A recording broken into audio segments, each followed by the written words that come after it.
कठोर निर्णय। एक बार एक शिक्षक अपने छात्रों को कहानी सुना रहे थे।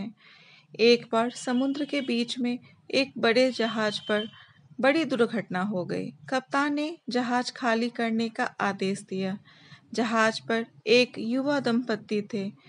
जब लाइफ बोट पर चढ़ने का उनका नंबर आया तो देखा गया नाव पर केवल एक व्यक्ति के लिए ही जगह है।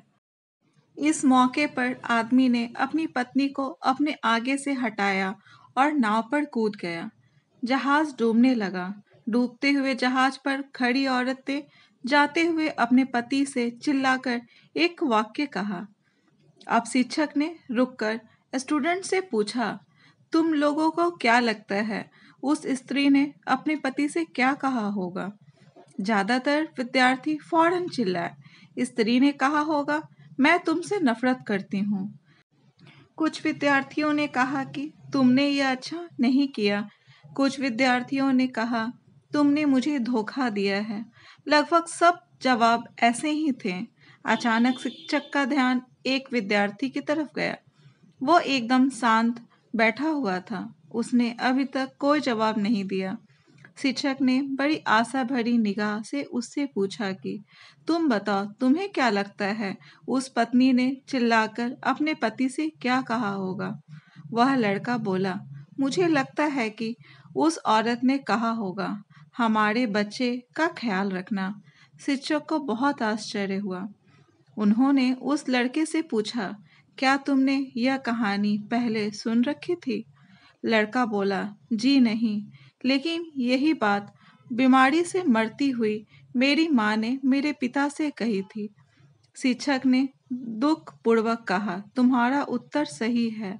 शिक्षक ने कहानी आगे बढ़ाई।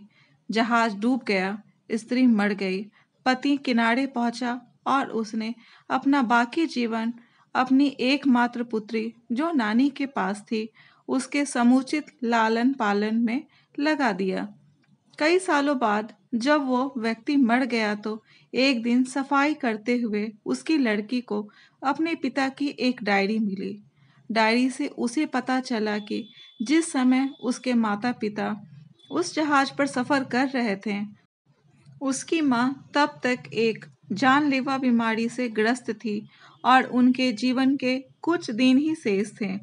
ऐसे कठिन मौके पर उसके पिता ने एक कड़ा निर्णय लिया और लाइफ बोट पर कूद गए। उसके पिता ने डायरी में लिखा था, तुम्हारे बिना मेरे जीवन का कोई मतलब नहीं। मैं तो तुम्हारे साथ ही समंदर में समा जाना चाहता था, लेकिन अपनी संतान का ख्याल आने पर मुझे तुमको अकेले छोड़कर जाना पड़ा। जब शिक्षक ने कहानी समाप्त की तो पूरी क्लास में शांति थी। ऊपरी सतह से देखकर बिना गहराई को जाने समझे हर परिस्थिति का एकदम सही आकलन नहीं किया जा सकता। दोस्तों, ये कहानी आपको कैसी लगी? कमेंट बॉक्स में ज़रूर बताएं और अगर कहानी अच्छी लगी हो तो कहानी को लाइक, शेयर और चैनल को सब्सक्राइब ज़रूर करें। कहानी सुनने के लिए धन्यवाद।